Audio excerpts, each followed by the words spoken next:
नमस्कार दोस्तों, स्वागत है आपका टाइम्स आईएएस में। मैं आपके साथ Virendra Shukla.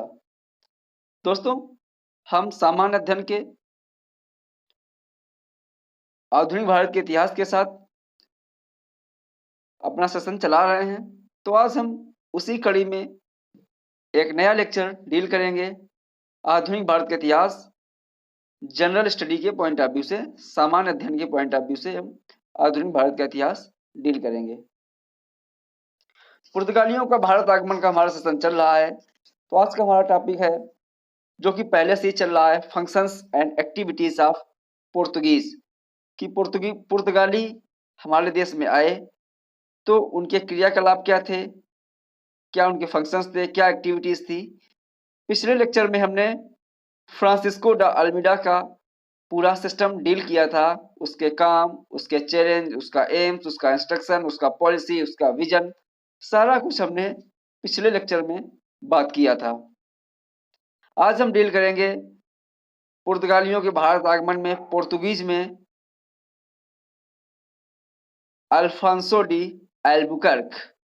Alphonso de Albuquerque एक बहुत ही महत्वपूर्ण पर्सनालिटी है आधुनिक भारत के इतिहास के। पोर्तुगीज के टॉपिक में अल्फांसो डी एल्बुकर्क बहुत ही महत्वपूर्ण पर्सनालिटी है। इसको बहुत हम सिस्टमेटिक पढ़ेंगे। अल्फांसो डी एल्बुकर्क को पुर्तगीज सत्ता का भारत में स्थापना करने में उसको वास्तविक संस्थापक कहा जाता है। अल्फांसो डी एल्बुकर्क भारत में पोर्तुगीज सत्ता का वास्तविक संस्थापक था। क्या काम किए, क्या इंटेंशन था, क्या एम था अल्फांसो डी एल्बुकर्क का? तो अल्फांसो डी एल्बुकर्क ने अरब सागर में, इंडियन ओशियन में महत्वपूर्ण स्ट्रेटेजिक जो लोकेशन थी, जो बहुत ही महत्वपूर्ण व्यापार वाणिज्य के उद्देश्य से इंपॉर्टेंट लोकेशंस पर अपना नियंत्रण स्थापित किया, जैसे कि लाल सागर, स्ट्रेट ऑफ एडन, एडन जल संधि, हरमुज जल संधि, Malabar coast, Malacca strait, the gulf जैसे महत्वपूर्ण स्थानों पर अल्फांसो डी एल्बुकर्क ने पोर्तुगीज का नियंत्रण स्थापित किया। चूंकि एक व्यापारिक उद्देश्यों के साथ पोर्तुगीज सत्ता भारत में व्यापार करने आए थे और इनका उद्देश्य था कि अरब सागर में, इंडियन ओशियन, हिंद महासागर के व्यापार में एक एकश स्थापित किया जाए, एक छत्र राज्य स्थापित किया जाए, मोनोपोली स्टैब्लिश किया जाए। इसके लिए जरूरी था जो पहले से इस क्षेत्र में स्टेक होल्डर्स थे, जो कि पहले से इंटरेस्टेड थे, अरब के ट्रेडर्स, इजिप्ट के सुल्तान, तो इन सबको इस क्षेत्र से बाहर किया जाए। जब इस क्षेत्र से इन सबको बाहर किया जाएगा तभी व्यापार करने के असली इंटेंशन इनके पूरे होंगे, असली उद्देश्य पूरा होगा और अधिक से अधिक, भारी से भारी मात्रा में ये लाभ कमा सकेंगे। इसलिए इनका एम यही था कि किसी भी तरीके से हिंद महासागर, अरब सागर के व्यापार, भारत के तटीय क्षेत्रों में व्यापार करके अधिक से अधिक लाभ कमाया जाए और इनकी सत्ता को कोई चुनौती ना दे पाए। इसलिए सारे जो पहले से व्यापारी यहाँ पे काम कर रहे थे, अपना व्यापार वाणिज्य कर रहे थे, सबको ये बाहर करना चाहते थे। इसलिए पूर्वी अफ्रीका के तट पर लाल सागर, स्ट्रेट ऑफ एडन, एडन की जल संधि, हॉर्मुज की जल संधि, मालाबार कोस्ट, मलक्का जल संधि, सब पर अपना नियंत्रण स्थापित करने का प्रयास किया, अपनी चौकियां बसाने का प्रयास किया अल्फांसो डी एल्बुकर्क। इसी के साथ आपको बता दें कि जो हमारा रेड सी है, लाल सागर का क्षेत्र है, या फारस की खाड़ी का जो क्षेत्र है, इस क्षेत्र में जहाज निर्माण की लकड़ी नहीं मिलती है। और आपको पता है कि टिम्बर, जो जहाज निर्माण की लकड़ी होती है, बहुत ही उच्च क्वालिटी, उम्दा क्वालिटी की लकड़ी होती है, जल्दी जल में खराब नहीं होती, पानी में खराब नहीं होती है, और पानी वाले जहाज का काम पानी में ही चलना होता है। तो ये जो लकड़ी थी, टिम्बर था, ये लाल सागर के क्षेत्र यानी नॉर्थ ईस्ट, जो उत्तर पूर्वी अफ्रीका का क्षेत्र है, इस क्षेत्र में ये लकड़ी नहीं मिलती थी। अरब क्षेत्र या फारस की खाड़ी के क्षेत्र में भी ये लकड़ी नहीं मिलती थी। तो इसलिए इन्होंने क्या किया कि जो महत्वपूर्ण शिप बिल्डिंग सेंटर्स थे, जहाँ पर ये लकड़ी मिलती थी, जैसे दक्षिण भारत वगैरह है, वहाँ पर जो शिप बिल्डिंग के महत्वपूर्ण जो सेंटर थे, उन पर अपना नियंत्रण स्थापित कर लिया, वहाँ पे अपना अधिकार कर लिया। इसी के साथ अल्फांसो डी अल्बुकर्क ने गोवा को कैप्चर कर लिया। और अल्फांसो डी अल्बुकर्क ने गोवा को किससे कैप्चर किया? अल्फांसो डी अल्बुकर्क ने गोवा को बीजापुर के राजा से, दक्कन के सुल्तान बीजापुर के दक्कन के एक शासक थे, जो बीजापुर के शासक थे, ये दक्कन की एक राज्य था। बीजापुर जो था एक दक्कन का राज्य था और बीजापुर से गोवा को अल्बुकर्क ने छीन लिया। चूंकि गोवा की आप जो भौगोलिक लोकेशन है बहुत ही महत्वपूर्ण है और पुर्तगालियों ने गोवा को ही अपना व्यापार वाणिज्य का एक महत्वपूर्ण क्षेत्र बना रखा था। तो चूंकि गोवा इंडियन ओशियन में है, यहाँ से व्यापार वाणिज्य की अच्छी सुविधाएं थी, बंदरगाह था, इसलिए गोवा पुर्तगालियों के लिए बहुत महत्वपूर्ण था और इसको आगे चल के बहुत ही सिस्टमैटिक तरीके से गोवा को पुर्तगीज डेवलप करते हैं। तो अभी अल्बुकर्क गोवा को बीजापुर के राजा से छीन लेता है। और आपको बता दें कि ये एक पहली बस्ती थी। कितने वर्ष बाद? लगभग 1600 से 1700 साल के बाद ऐसा पहली बार होने जा रहा था जब भारतीय महाद्वीप की कोई बस्ती सीधे तौर पर यूरोपियों के अधीन होने जा रही थी, जहां पर वो अपना शासन प्रशासन स्टैब्लिश करने जा रहे थे, ज्योग्राफिक भौगोलिक भूभाग पर नियंत्रण करने जा रहे थे। क्योंकि ऐसा किसी भारतीय भूभाग पर जो हमला हुआ था, नियंत्रण हुआ था, हम प्राचीन भारत के इतिहास में पढ़ते हैं, अलेक्जेंडर के समय ही हुआ था, जिसको सिकंदर महान कहते हैं, अलेक्जेंडर ग्रेट, जो कि यूनान का एक राजा था, बड़ा प्रतापी राजा हुआ, सिकंदर महान के नाम से इतिहास में जाना जाता है। तो सिकंदर ने ही भारत के किसी भूभाग पे कब्जा किया था। उसके बाद एक सिकंदर 326 ईसा पूर्व भारत पर हमला करता है और भारत के किसी स्थायी क्षेत्र पर नियंत्रण करता है। इसके बाद ये दूसरा अवसर था, इतने लंबे साल के बाद, 1700 साल के बाद, जब कोई यूरोपी भारतीय भूभाग पर अपनी संप्रभुता स्थापित कर रहा था, वहां पर व्यापार वाणिज्य पर, वहां के लोकल प्रशासन पर नियंत्रण करने जा रहा था। तो ये काम किया था अल्फांसो डी अल्बुकर्क ने। इसीलिए अल्फांसो डी अल्बुकर्क को पोर्तुगीज सत्ता का भारत में वास्तविक संस्थापक माना जाता है। दोस्तों, हम बात कर रहे थे सिकंदर की, तो सिकंदर के बारे में आपको संक्षिप्त में बता दें कि सिकंदर यूरोप का एक शासक, यूरोप में ग्रीक, यूनान का एक शासक था जो विश्व विजय के अभियान पर निकला था और उसने बहुत भारी भूभाग जीतते हुए, पश्चिम एशिया, सेंट्रल एशिया को जीतते हुए वो भारत तक आ पहुंचा था। और पोरस, राजा पोरस जो आज का पंजाब है, वहां के एक पुरु क्षेत्र हुआ करता था और इस पुरु क्षेत्र के शासक थे, राजा थे पोरस। पोरस के साथ युद्ध हुआ था और इस युद्ध में पोरस जो थे पराजित हो गए थे और सिकंदर जो था, सिकंदर इस युद्ध के बाद उसने आगे नहीं बढ़ा था, चूंकि उसकी सेना थकावट महसूस कर रही थी, बहुत लंबे अभियान पर चल चुका था, इसलिए सिकंदर यहीं से वापस चला जाता है। 326 ईसा पूर्व में सिकंदर भारत पर आक्रमण करता है। आपने एक बड़ा फेमस कहानी सुनी होगी पुरु और पोरस की।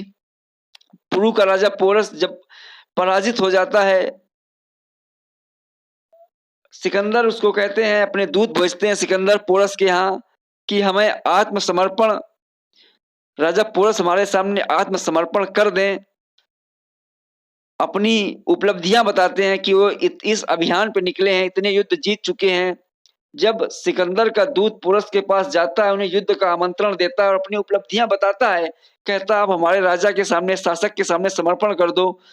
तो पोरस बहुत ही सहर्ष भाव से उस निमंत्रण को स्वीकार करते हैं और कहते हैं कि हम युद्ध में हम अभी पहले आत्मसमर्पण नहीं करेंगे, लेकिन ऐसा महान राजा, ऐसा प्रतापी राजा अगर हमें युद्ध के लिए, हमें अधीनता स्वीकार करने के लिए कह रहा है, तो ऐसे महान राजा का हम रण क्षेत्र में मुकाबला करेंगे। और इसके बाद पता है आपको, युद्ध होता है और युद्ध में पोरस पराजित हो जाता है। इसके बाद जंजीरों में बांधकर पोरस जब खड़ा किया जाता है सिकंदर के सामने, सिकंदर पूछता है कि कहो राजन, तुम्हारे साथ कैसा व्यवहार किया जाए? तो पोरस कहता है कि हमारे साथ वही व्यवहार किया जाए जो एक राजा को दूसरे राजा के साथ करना चाहिए।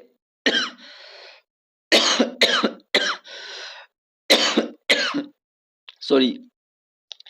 इससे बड़ा प्रभावित होता है सिकंदर, और सिकंदर वापस चला जाता है, फिर पोरस को मुक्त कर देता है।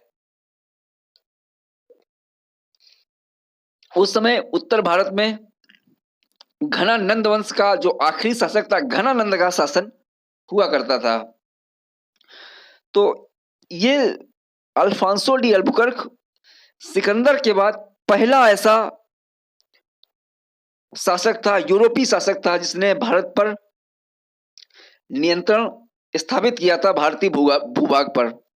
और इसी के साथ अल्फांसो डी अल्बुकर्क न केवल बीजापुर के शासक से गोवा छीनता है, बल्कि वो विजयनगर के बहुत ही नामी शासक कृष्णदेव राय, जिनका मध्यकाल में बहुत ही अच्छा राजस्व प्रशासन पढ़ते हैं, एक प्रजा के हित के लिए बहुत अच्छे कार्य किए कृष्णदेव राय से वो विजयनगर के शासक कृष्णदेव राय से भटकल छीन लेता है। तो ये महत्वपूर्ण काम किए अल्फांसो डी अल्बुकर्क ने। इसीलिए अल्बुकर्क को भारत में पुर्तगाल का वास्तविक संस्थापक माना जाता है भारतीय इतिहास में। अल्फांसो डी अल्बुकर्क पहला गवर्नर था, लेकिन अल्फांसो डी अल्बुकर्क ने बहुत ही सिस्टमैटिक तरीके से पुर्तगीज सत्ता को भारत में स्थापित करने का प्रयास किया। उसने विजयनगर के शासक कृष्णदेव राय से भटकल को छीन लिया और बीजापुर के शासक से गोवा को छीन लिया। इसी के साथ और कुछ कार्य किए अल्फांसो डी अल्बुकर्क ने सती प्रथा को, जिस क्षेत्र में उसका नियंत्रण था, गोवा, कोचीन, कन्नौज, जो पुर्तगालियों के क्षेत्र हुआ करते थे, जहां पर पुर्तगालियों ने भारत में नियंत्रण स्थापित किया था, तो सती प्रथा को अपने क्षेत्र में समाप्त करने का प्रयास किया और सती प्रथा को रोक लगा दी। इसी के साथ अल्फांसो डी अल्बुकर्क ने एक भारत में स्थायी बस्ती बसाने का प्रयास किया। इसके लिए उसने पुर्तगालियों को भारतीय महिलाओं के साथ विवाह को प्रोत्साहित किया और वो उसने एक वैवाहिक नीति अपनाई और इस नीति के माध्यम से उसने पुर्तगाली पुरुष को भारत में ही स्थापित करने का प्रयास किया, जिसमें पुरुष पुर्तगाल के होते थे, महिलाएं भारत की होती थी। तो एक स्थायी बस्ती बसाने का प्रयास किया, जो कि एक बहुत ही दूरदर्शी और क्रांतिकारी कदम था। हालांकि यही चीज बाद में पुर्तगाल को भारी पड़ेगी और उनके डिक्लाइन की, उनकी सत्ता और शक्ति के डिक्लाइन का एक बहुत महत्वपूर्ण कारण बनेगी। तो उसने सती प्रथा को समाप्त किया, स्थायी बस्ती बसाने का प्रयास किया, पुर्तगाली पुरुषों को भारतीय महिलाओं के साथ विवाह करने को प्रोत्साहित किया, वैवाहिक नीति अपनाया। इसी के साथ लोकल जमींदारी सिस्टम को भी अल्फांसो डी अल्बुकर्क ने कुछ क्षेत्रों में लागू किया, गोवा में, तथा इसी के साथ कुछ उत्तरी प्रांत के कुछ क्षेत्र में लोकल जमींदारी को स्थापित करने का प्रयास किया। तो लोकल जमींदारी या गांव की विलेज जमींदारी में क्या करने का प्रयास किया? तो अल्फांसो डी अल्बुकर्क ने लोकल जमींदारी के माध्यम से सिंचाई व्यवस्था का विकास किया। इसी के साथ अल्फांसो डी अल्बुकर्क ने सड़क के निर्माण पर बल दिया, फसलों की नई वैरायटी, नई प्रजातियों के डेवलप करने पर बल दिया, जैसे कि तंबाकू है, कैस्यू नट है, मतलब अखरोट, और बहुत सारी वैरायटीज कोकोनट की, मतलब नारियल की बहुत सारी वैरायटीज को भारत में डेवलप करने का प्रयास किया। चूंकि जो कोकोनट होता है, इसकी जटाओं से जो जटा निकलते हैं, इससे नारियल की रस्सी बनती है और ये नारियल की रस्सी जहाज निर्माण काम में बहुत ही महत्वपूर्ण हुआ करती थी। इसलिए उसने कोकोनट की फसल को बहुत ज्यादा प्रमोट किया।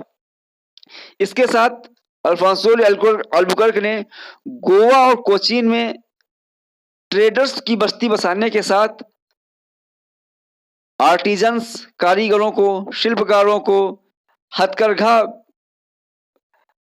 का काम करने वाले कारीगरों को भी गोवा और कोचीन में स्थापित करने का प्रयास किया।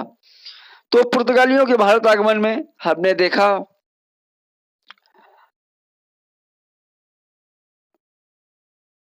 अल्फांसो डी अल्बुकर्क के कार्य को, किस तरह के उसके क्या उसने नीतियां अपनाई, क्या कार्य किया, किस किस तरह से उसको, किन कामों की वजह से उसको वास्तविक सत्ता का संस्थापक कहा जाता है, कहाँ कहाँ ज्योग्राफिकल क्षेत्र पर नियंत्रण किया, किस तरीके से उसने और दूसरी समाज की राजनीतिक पॉलिसियां अपनाई। तो अगला हम देखेंगे नीनो डू कुन्हा। नीनो डा कुन्हा का एक बात बताना जरूरी है कि अल्फांसो डी अल्बुकर्क का जो कार्यकाल था वो 1509 से 1515 ईस्वी तक था। अब हम बात करेंगे नीनो डा कुन्हा। नीनो डा कुन्हा एक और पुर्तगीज गवर्नर था जिसका कार्यकाल था 1529 से लेकर 1538 के बीच।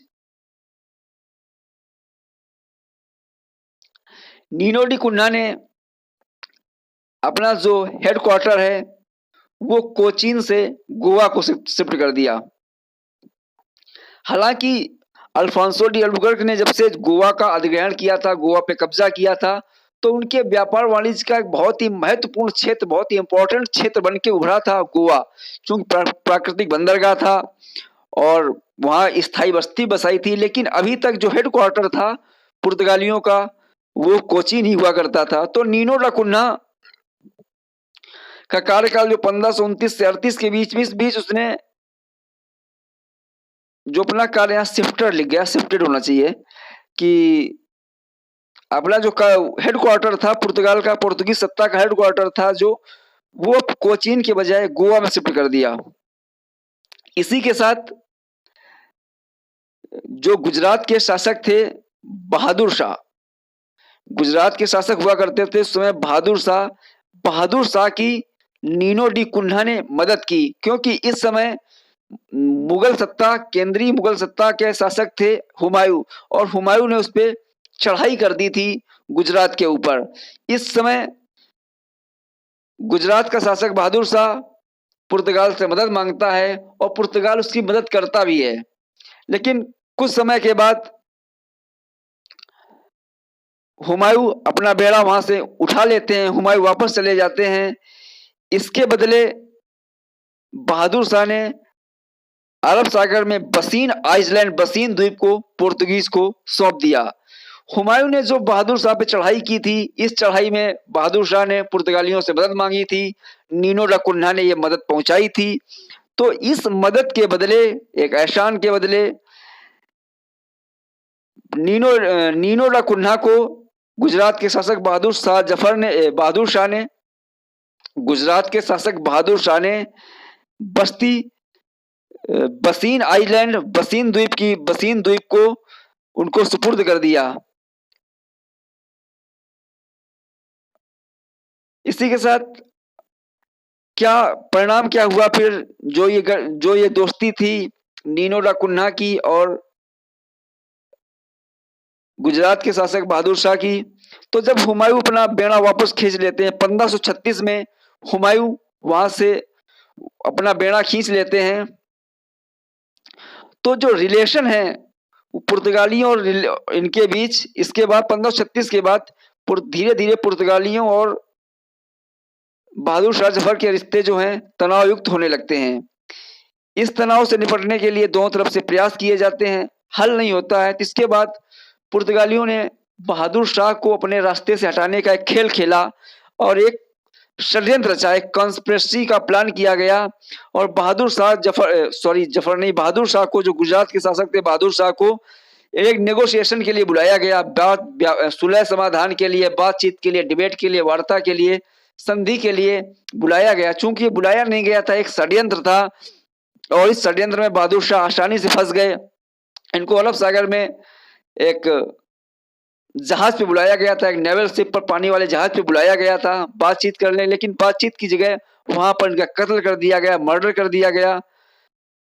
और इस तरीके से बहादुर शाह का जो एक रिश्ते तनावपूर्ण थे, उनके पुर्तगालियों के मार्ग में बहादुर शाह बाधा बन रहे थे, तो बहादुर शाह को नीनो डी कुन्हा के द्वारा मरवा दिया जाता है। इसी के साथ नीनो डी कुन्हा ने एक काम किया कि उन्होंने पुर्तगाली नेशनल्स को भारत में स्थायी बस्ती का बसाने का प्रयास किया। Nino de Cunha also tried to settle the Portuguese nationals and increased influence in Bengal. जो गोवा था, कोचीन, कन्नौज, जो पुर्तगालियों के महत्वपूर्ण क्षेत्र हुआ करते थे व्यापार वाणिज्य के लिए, जहां इनका थोड़ा बहुत प्रशासनिक नियंत्रण भी था, वहां पर पुर्तगालियों को बसाने का प्रयास किया। बंगाल में अपना प्रभाव बढ़ाने का प्रयास किया और नीनो डी कुन्हा ने बंगाल में हुगली को अपने हेडक्वार्टर के रूप में डेवलप किया। तो दोस्तों ये था, हमने आज समझा अल्फांसो डी अल्बुकर्क और नीनो डी कुन्हा को, फ्रांसिस्को डी अल्मीडा को हम पिछले लेक्चर में डील कर चुके हैं। तो इस तरीके से हमारा ये सिस्टम चल रहा है। हम एक एक करके समय समय के साथ आपके साथ जुड़ते रहेंगे। आप इस लेक्चर को देखते रहिए, सुनते रहिए, और जो इसकी जो PDF फाइल है ये आपको टेलीग्राम चैनल मिल जाएगी। तो नमस्कार दोस्तों, धन्यवाद। फिलहाल इस डिस्कशन में इतना ही। Thanks for watching. Thank you very much for discussion.